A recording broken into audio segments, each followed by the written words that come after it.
Good morning. How's everybody doing this morning? I'm trying to get my screen to split in half so I have my notes on one side. Happy Monday morning. Grab your friends, tell them to hop on. We are going to do week 2 chapters. Well, I keep getting confused. I think it's chapters 4 through 6, but then there's skill 1, 2, and 3 that we're going to cover today. So I keep going back to my audio version going, wait, I'm on the wrong chapter because I keep looking at chapter 3 for skill 1. So I made a lot of notes, a lot of stuff I want to go over. And one thing I want to tell you guys is if you don't have this book yet, or you haven't downloaded the audio, I don't think that you're taking your business seriously. I'm going to go out on a little limb here and be a little hard on you this morning because I want everybody to build their business like a business. I assume when people show up at 8:30 in the morning on our Zooms, it's not because they're trying to build a hobby, it's because they're trying to build a business. So I feel like I can say those things. So if you don't have this book yet, please go get it. Please download the audio. I personally have listened to the audio version or read the physical copy of this book. I said this last week, no less than 20 times, probably closer to 50. And I threw it on in the car this morning. I made all my notes last night, stuff I wanted to talk about, but I threw it on in the car this morning when I was taking Luke to school. And I was like, Jessica, you need to listen to this once a month because we forget really how simple this business can be if we just take the right steps and follow the right plan. And he lays that plan out and brings up some really good, valid points throughout the book. And I'm like, duh, I've been doing that bad habit for the last 6 weeks. Why did I do that? In this last year, I have definitely not followed that plan. Why have I been doing that? And it checks you. That's what I think, I guess. Why am I seeing 2 sunshine green pictures? Like one's on Sydney, one's on Sunshine. Oh, it's because Gray's and Sunshine's account. I was like, wait, I'm not used to seeing that. So I really, if I could urge you to do any one thing, it is to read this book or listen to the audio. Not once, not twice. If you read it in the past and you're like, yeah, this is great, we're going over this, I've read this in the past, pick it back up again, start from the beginning, or download the audio and listen to it in your car or while you're working out, or your 10 minutes a day that you put on for personal development. But just make sure that you're rereading this book often. So when I was going through these next few chapters, he has like 7 skills, right? Because it's 7 steps becoming a professional network marketer. So these chapters are skill 1, 2, and 3, and it's all about your prospects. It's about finding them. Where do we find them? How do we find them? Then inviting. How are you inviting them? Where are you inviting them? What tools are you using to invite them? And then presenting to them so that you can close the deal, right? So 3 pretty important skills to learn. And unfortunately, people come into network marketing 80%, as I was listening to the book again this morning, 80%, 8 out of 10 people that you will recruit will treat this like a poser. We went over posers, amateurs, and professionals last week. 80% of the people you bring in will treat this like a poser. And what does a poser do in skill 1 when they're trying to find prospects? They will make a mental list of 3 or 4 or 5 people that will join them. And when they don't join them, they quit. So Sunshine and I just went over with 2 brand new promoters that joined our business in the last few days. We hopped on a Zoom with them yesterday and talked about finding their prospects and making their list, right? And if you don't sit down and do that with your newest recruits, they will come in like a poser because they don't know any better. Being a poser doesn't mean, like, I don't know, when I was a teenager, we'd call like people posers when they were trying to be like skaters or something. They were like posing to be something they weren't. That's not what we necessarily mean in this poser mentality in network marketing. They just don't know any better is really what it boils down to. So they're going to make a mental list of like 3 to 5 people. And when they don't get how many times does this happen to you? It happens to me so much that I am committed to teaching people when they come in the correct skill set to making that list and adding to it because I don't want them to get stuck in that poser place and never make it to the next level. So they make that list of 3 to 5 people. Those 3 to 5 people, Aunt Sally, cousin Jenny, best friend Susie, don't join them. They think what they're getting into is something really dumb. They don't like health and wellness products. They don't like new bags. They don't like makeup, whatever it is that you sell. They don't like any of that. So they're not going to join them. And your prospect who now thought that this was going to be their ticket to freedom financially and otherwise, they quit because they didn't know better. They didn't know they had to go beyond 3, 4, and 5 people. And they got so excited about the new product or opportunity that they have on their plate. They just assumed everybody would join them. They just assumed that everybody would. So they also expect to just find that lucky one who's looking for that diamond in the rough, that one distributor or promoter that's just going to rock your whole business and make your whole paycheck. That is not what network marketing is about. Sure, could you find that person? Absolutely. In your sifting and sorting, you may come across that rock star distributor that just rocks out your whole business, and that's fine. You're still not going to make the type of income that you're looking to make off of that one rock star promoter. You're still going to have to learn these skills. The second group is amateurs. And so maybe they come in and they write down that list of 100 prospects because they're kind of know what they're doing. They're kind of listening to you. And so they're going to write that list. I would say the Zoom that Sunshine and I had yesterday with our 2 newest promoters, that's where they're at. They now know, they have been educated. So they're not going to sit in category 1 as a poser. They are in category 2 as an amateur right now. They are making their list of 100 prospects. Let's hope that they get there. Even 50 would be great in their first few weeks. We gave them the ultimate memory jogger. If you guys don't have the ultimate memory jogger, let us know. We can post it in the High Vibe Tribe. I know the people that are on our team, we have it in our guides in the team page. But it's a great place to have people start. It's a great place to go back to. This is an Eric Worre tool. It's a great place to go back to when you're like, man, I feel like I've recruited everybody that I know and I'm kind of re-engaging in my business, but I need to recreate that list. Get out that ultimate memory jogger and use it. It doesn't only just help you think of the people like cousin Eric.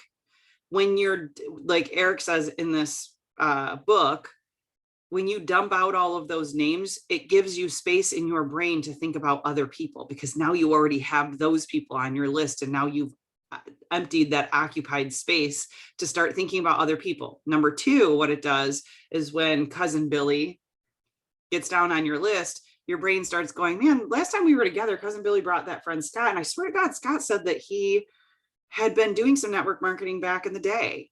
Or I swear that cousin Billy's friend Susie that came to that last party said she was tired all the time and couldn't, those are the things that happen when you go through that ultimate memory jogger. It's not just even about that person. It's about who those people know, to widen your network a little bit. So that's what we want an amateur to do, is start putting those lists of 100 people down. But what we want everybody to do is move into the space as a professional, right? So once you get that initial list of 100 down, it's now time to grow and expand that list. You want to make the list as comprehensive as possible. So grab that ultimate memory jogger, help your new person with that ultimate memory jogger. We're like throwing people into the business and not even giving them the appropriate tools to go out there and do the skills that we know that they need. Right? We know they need to make that list, but we're just telling them to kind of go out there and message their friends and their family and see who wants to try our product or service. And we're not sitting down with them, helping them build out that list, which is one of the most important things in their first few weeks in the business, is to build that list. When you do make that list, who are people that those people know? Like I just gave the example of cousin Billy, and maybe his sister friend or whoever came to the last party was tired all the time. Who do the people know that they know? And when you contact cousin Billy and he says, you know what, it's just not for me, I am super busy right now. Now there's 100 ways to handle that objection, but that is not what this Zoom is about. So I won't go there. But when cousin Billy gives you all kinds of objections and you've hit that wall with him, cousin Billy knows a lot of people. Ask him. The worst thing he's going to do is be like, no, I don't know anybody. Right. But you could ask cousin Billy, do you know anybody that's this or this or this or this or this problems that your product solves, right? And see if you could get a couple names out of Cousin Billy. Maybe Cousin Billy's best friend just got laid off and needs a different career path. You don't know unless you ask, right? Because you don't know Cousin Billy's friend. So step 3, keep building the list and never stop growing it. I think that's one of the biggest mistakes that people like me make in the business. You get to a certain point and you stop growing the physical list. That active recruiting list, that active how many people can I help list should be growing constantly. And we just put a new tool together for our team in Trello that we're still working on building out so that we can continue to build that list for 5 more years. And that list will always be there. And it's something we can always come back to. And it has all the details about everything that we know about that prospect. That's the professionalism that you need to bring into your business. Haphazardly writing sticky notes with people's names on them, or going to the store or the grocery store and meeting people, Haas, I'm calling you out, meeting the cashier and telling her about Thrive, and then never putting her in a database somewhere so that you can remember to circle back to her, is losing people. We call it the leaky bucket syndrome in network marketing. Really good at filling the top of the bucket, really bad about letting them just fall out of the back end of it, right? It's got a hole in my bucket and you're letting them leak out because, yes, we've got a system now. We didn't have this system before. We were putting them in like an Excel spreadsheet or in a notebook or somewhere. But what we were figuring out was there are going to be hundreds of people on this team just like Haas. I'm great at getting trials out and following up with people maybe once or twice, but then a year down the road, I forget everybody that I trialed. So I do the same thing. So we needed a system to put a system in place so that we don't lose those prospects anymore. What's great about Trello, just a side note on Trello, it's amazing. You can use it on your phone. You can use it on your computer. You can store so much information in one card about one prospect, all the trials you've sent them, everything. It's amazing. I saw somebody maybe put in there the notes app on your phone. Great. I've used it. I lose those notes too. I can't go and search in there as easily. I can't make all of the different notes that you can in Trello. If that's what works for you, keep using it for sure. It doesn't let you move people through a funnel like Trello will. So I'm highly recommending that just because I know that the tool is extremely useful, and that when you go back 4 years from now, you won't have to dig through your notes in your phone. You can go to one place and all of it will be there, and you can easily search a person's name. You can go and see what kind of plus line products or extra products you sent them from your company, or how many times you presented something or invited them somewhere. All of it can be stored in there. I'm getting off on a tangent about building your list and keeping it close to you.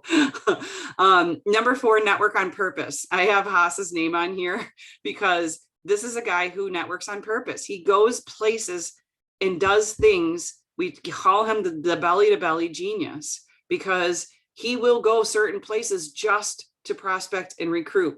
Put yourself in situations like that so that you're networking on purpose. Try new things so that you're networking on purpose. Join a new club so that you're networking on purpose. Go to a new restaurant so you can network with the staff on purpose. Join a new gym so you can network with the customers on purpose. Right?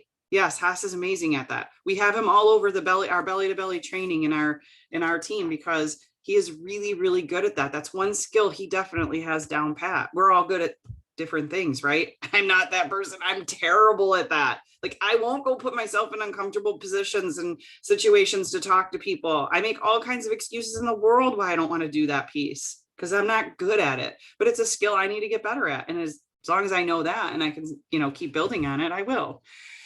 So that's skill number 1.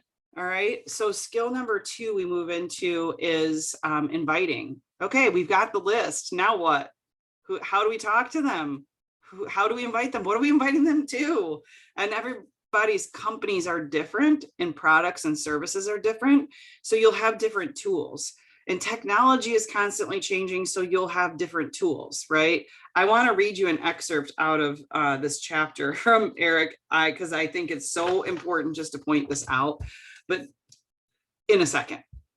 So he calls skill number 2 inviting, the gateway skill in network marketing, because it is the gateway. It's the okay, I have the list and that's great, but if I haven't learned the skill on how to invite people to take a look at my product or opportunity, then you're going to fail all of those contacts. And just one little tiny piece of advice I'll give you: if you've been in network marketing for a while and you feel like you went through that list of 100 warm prospects or list of 50 when you first got started, you know, most of them said no, 10 of them said yes, some joined you, some didn't, some became customers, and it was a while ago, you can go back to that list and recreate it again. And here's what I want you to do: reach out to each of those people and say, Susie.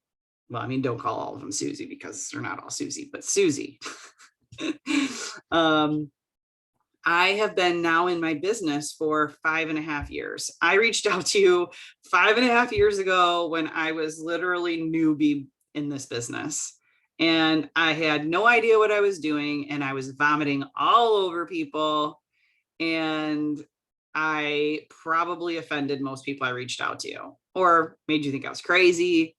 I'm still on my product, still using my service, whatever it is. This many years later, your name kind of came across my desk again. And I wanted to just reach out to you and tell you, I had no idea what I was doing back then, but I sure as heck do now. And I would like to X, Y, and Z, whatever it is, try over again with them now that you're not vomiting on people anymore. Vomiting on people is so easy to do when we first get into this business because we're so excited about the product or the opportunity or whatever you are putting in front of them, that it's really easy to just vomit all over people because you think they're going to be just as excited as you are. And passion is super important. We'll get into that, but we have to be careful about how we approach. So I just wanted to give you a tip of all those people are not lost and forgotten and dead prospects. You can go back to that list and recreate that and blame it on yourself. It's a total reason to reach out. Just go blame it on yourself. I was a newbie and I just really didn't know what I was doing, and give me another shot because I think this product might be able to change your life. And I'd really like you to try it. Okay, then, oh, I wanted to give you another tip. The book by Phil M. Jones, we'll probably cover it down the road. Super quick, easy read, exactly what to say. He gives you all kinds of like one-line openers, objection handling phrases. They are so good. I would literally like take them and ingrain them in your brain so that you have them, practice them. One of them is if I would you, and he talks about that in this chapter. If I would you. Okay. So, don't sell your product, solve problems, build relationships, invite to attend, listen, or sample. One great thing about a lot of network marketing companies now is you have samples. You can give samples out of your product, and that can be your tool. What an amazing tool. The goal is education and understanding, not hunting. If you hunt everyone around you will feel hunted and they will run the other direction. And that is what gives network marketing a bad name. Okay. So don't hunt your prospects, try to solve their problems and see what we can do. Okay. The little excerpt I wanted to read out of this book is because it's kind of about tools. Like you're gonna give them a tool or invite them somewhere to listen to something. Another side note, if you use ATM, if your team uses ATM, if your product company service uses ATM, the ATM method, add tag message, that is one of the biggest tools you can use outside of sampling somebody. If you don't know what ATM is, we need to grab, Sydney, do you have that in YouTube where you could grab the link and dump it into the comments here and people could watch it? I know it's going to be our company specific probably, but I just think it's a really helpful training that if you don't mind watching about that, you can watch how to do the ATM method. It is by far one of the best tools that I believe we have. We did not come up with this process. It was by other network marketers, but I think that it is definitely one of the biggest tools that we have. So technology changes things, because from, when Eric Worre was building his network marketing business in the beginning to where we're at now, We are so lucky we don't even understand it. But if we took our businesses as seriously with using the simple ATM method as he did when he started his business, I want you to listen to this. The second career breakthrough took the form of an audio cassette. Yes, I said cassette. This was 1992, and that's all we had. The company was launching something new and exciting, and this time I personally recorded an audio that explained the opportunity in detail. We sold it for 50 cents a piece, which covered our cost, and in less than 1 year, that little audio cassette sold over 1 million copies. We taught people how to invite prospects to take that cassette, put it in their car, and listen to it right away. The results were amazing. We trained people to get 100 cassettes at first, get them out to everyone they knew, and then they had them focus on getting out two a day after that. Focus on getting out 2 a day after that. Using that simple system, my income grew to almost $1 million a year. This was back in 1992, you guys. Using a freaking audio cassette. Are you treating your business like a business, or are you posting and praying? I'm going to ask you that right now. This is 7 steps becoming a professional network marketer. Now, I know we're not going to use audio cassettes, but you sure do have audio clips, and they free. You don't have to buy a cassette. You don't have to go and record it and try to get those out in the mail to people. It's so much faster and easier, and we do less of it than he did.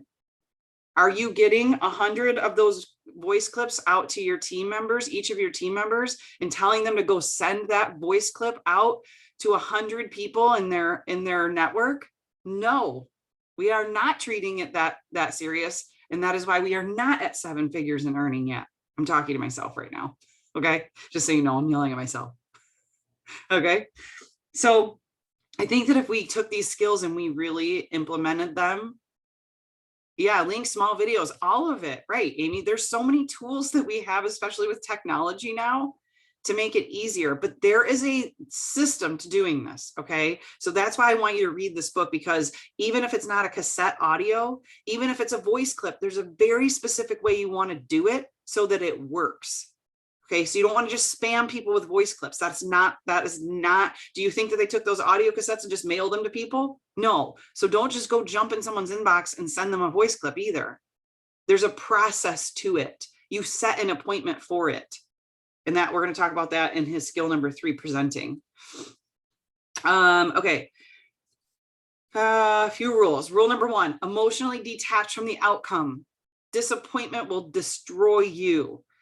If this is the one biggest piece of advice out of this entire day's worth of training, emotionally detach yourself from the outcome. Think about when your downline or somebody on your team asks you for third-party validation, and you're like, sure. And you jump on the call and you'll ask them all kinds of crazy questions and tell them all kinds of crazy things and ask for the sale, no problem. Because it doesn't affect you. You are already emotionally detached because that person is not in your network. You don't really care what their answer is. And I think you don't care, but you know what I'm saying? You don't really care what the outcome of that situation is. Of course, that you want them to join you or try the product or be part of this with you, but you are already emotionally detached. You don't even have to tell yourself to emotionally detach. That's why third-party validation works so well. It's why third-party calls, 3-way calls work so well, because I'm already emotionally detached from your person. It's much easier for me to ask the questions, the hard ones. Because if they say no, I'm done with the call, we hang up and I go about my day and I never think about it again. You have to learn how to do that with your own contacts to a certain extent. I'm not saying don't use third-party validation, because I am saying use third-party validation as much as humanly possible. ATM is a new form or way of using third-party validation. Should not replace getting on the phone or a 3-way message, but it's definitely a piece of the puzzle that makes things easier for you. But emotionally detach yourself from the outcome. I know when I sit down with a new promoter, someone who really wants to join the business, they see the end result, which is great. They have vision. They can see that time freedom. They can see that beach house on their vision board. They can see the RV traveling the country. They can see the income that sets them and their family free. And then reality sets in. Ooh, I actually have to contact people. This is a contact sport. You have to contact people. If you're so emotionally invested in what other people think and you can't detach yourself from the outcome, start there. That's an inside job. You got to figure that one out. You have to emotionally detach, or you won't ask the hard questions. You won't invite. You will make that list, and then that list will sit there and collect dust, and you won't invite because you can't get over your damn self. That's the next book I think we're covering, or in a couple of months we are. Like, you have to get over that piece, that hump, that hurdle. That is an inside job. Rule number 2, be yourself. So many times people try to be other people. People try to think that they need to know everything about the product or service when they first start. No, you don't. That's not you. You just started.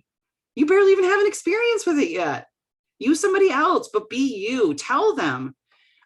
When I introduce people to a new scenario or situation that I really want them to take part in, but I'm new at it, I cannot act like the expert until I am the expert. So I'll just be like, I really have no idea what I'm doing. I just got started in this. There's people I know that have been doing this for much longer. Yes, leverage your leaders, Amy. People don't do it enough. And I think because, at least in our business, and this could be different in other companies, we've gotten away from the three-way call, because people don't necessarily like getting on the phone anymore. Three-way messages are great because people will listen to those. But we don't, because we've gotten away from that three-way call or third-party validation in that sense, people haven't been leaning on their leadership as much because they think they have all the tools technology wise to do it. And then you don't get that piece of it, and people stop leaning on their leaders who know more. So then they try to be the person, and you're not going to come across as genuine because you're trying to sell a product or a service to somebody that doesn't even, like, you haven't even used it long enough or know enough about it. So it's not going to come across genuine. Rule number 3, passion and enthusiasm sells. I got 3 minutes left. I better hurry up. Passion and enthusiasm sells. So if, I can remember times in my business where we've brought people on and I've been told after the fact that they didn't really even know what the product did so much. They were kind of interested in trying it. The business sounded like a good idea, but they were a little skeptical network marketing. But because of how passionate I was about our product and our compensation plan, they were like, I gotta at least try this. She seems like this thing's going to the top. I gotta at least jump in and try it. Right? Your passion will exude. And that's why third-party validation calls and voice clips are so important, because ad tagging and messaging somebody in some things in a team page or things like that can't accomplish that piece. And that piece is important. Rule number 4, have confidence. Be very confident. No one wants to join somebody in your business or take a product that you don't even sound confident about. So if you can't sound confident, grab a leader to help you sound confident. And that's okay to say, I don't know, but man, you've got to listen to my friend Jessica's story. I don't know how that works. I don't know how you get the product like that, but my friend Jessica's been doing this for a while, and you've got to talk to her. That sounds confident. It sounds confident that you know what you're doing. You know enough not to tell them yourself because you're not there yet. So confidence can work in a bunch of different ways. 8 steps, be in a hurry, compliment them, make the invite. If I use the statements, if I would you, I can't go over all of that this morning. It is so powerful. If I would you is so powerful in inviting. Get confirmation 1, which is a commitment to listen, watch, attend, try a sample. Get confirmation number 2, which is getting a time. Getting a time or setting an appointment. If you're doing a voice clip, if I would send you this voice clip about X, Y, and Z, would you listen to it? Yes, great. Confirmation number 1. Confirmation number 2, when do you think you'll have time to do that? Oh, 8 p.m. tomorrow. I'm doing this really fast, you guys. Great. I'm going to send you this voice clip. You're going to listen to it 8 p.m. tomorrow. I'm going to follow up with you. You got confirmation number 2. Confirmation number 3. I'm going to follow up with you. Is Wednesday at noon a good time for me to follow up with you? Yes, great. What number should I call you at? Those are all the confirmations that you need in the step-by-step plan. It's all in the book. Get it, learn it, use it. It works. Don't spam people with voice clips. Use this process. Okay. And then get out of the message in the call or the call. Get out of the message, get off the call, stop. We tend to vomit. Tell yourself to stop after you get the 3rd confirmation and get back with them on Wednesday like you said you would. Put it in your calendar. Don't forget to get back with them. All right, chapter number 3. I'm going to go over this in like 1 minute because we're at 9 o'clock. Presenting. It doesn't matter what works. It matters what duplicates. Remember that always in your business. It doesn't matter what works for you. It matters what duplicates. You are trying to bring on a team. Your ability to get a large group of people to consistently do a few things over an extended period of time is what's going to build you that $1 million organization. You have to be able to duplicate that to other people or make a system or a process that will be easily duplicatable throughout your team. So think about that when presenting, okay? You want to have the tools. You want to make it easy. You want your team to be able to make a list. You want to make it available, or you want to get them the skill set to invite, and you want to make all of these tools easy for them to access and utilize. They are not going to be good at presenting at first. So if you don't have the presenting skills, make sure you lean on somebody who does. Get the tools that you can use for presenting.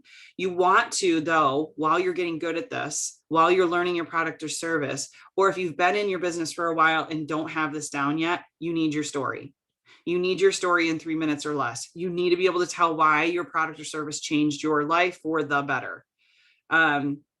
Remember always, you are not the message. You are the messenger. You are not the message. You are the messenger. You are carrying a message about a product or service. It may have changed your life, but you personally are not the message. You are not trying to sell you. You are carrying the message to them. So get out of the way and use third-party validation because it works. Learn a compelling story about your product or service and tell it over and over and over. Those who repeat themselves the most win.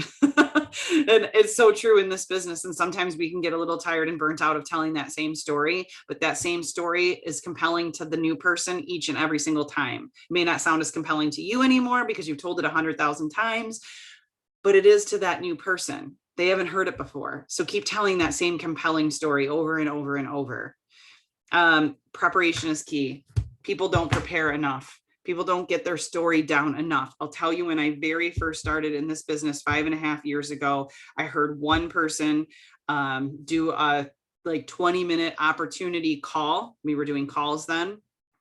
Had a bunch of people dial into it, listen to her do that call, and I recorded it. And as soon as we got off of it, I went, I need to learn how to do that. I need to learn how to do that. If I want the big paycheck, the person in the front of the room with the markers who makes the most money, you guys. Okay.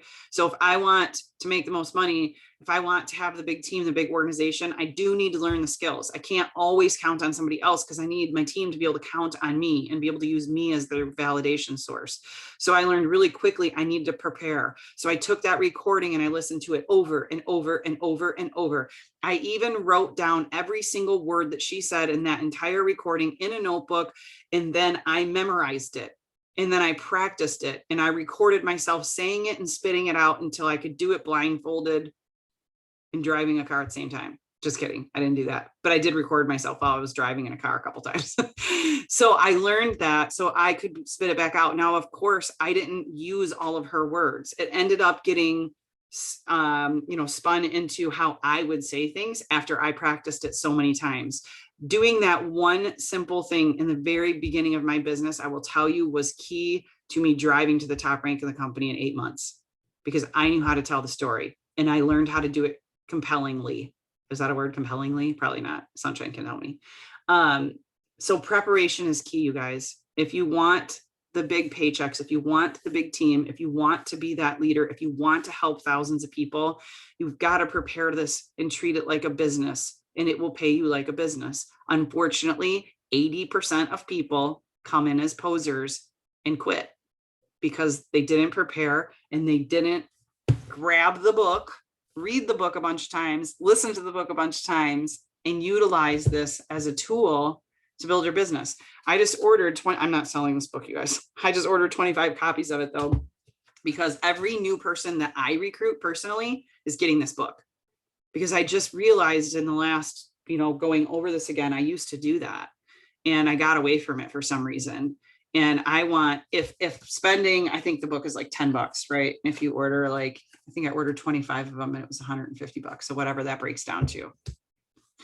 If I spend $5 to $10 on every single new recruit that I personally bring in, I'm talking about my personally enrolled, and I have them read that book, do you think that that's going to expand my business? I honest to God, I can't tell you, this is the book that changed my life like 7 years ago. I ended up speaking on a stage twice because I wholeheartedly believe in this book so much. I know that it contains every skill that we need to build a successful business. I didn't do that well in my first company. Then I read this book, and then I had another opportunity come that I decided was better fit for me. And I exploded the business, but I used every skill from that book.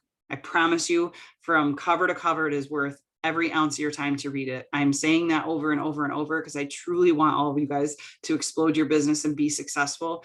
But you have to spend at least 10 minutes a day trying to build your personal development and the skill set that it will take to build your business. It's all in there. Super easy, super, super easy. He makes it really, really easy for you. So I'm over my time. I'm going to stop talking.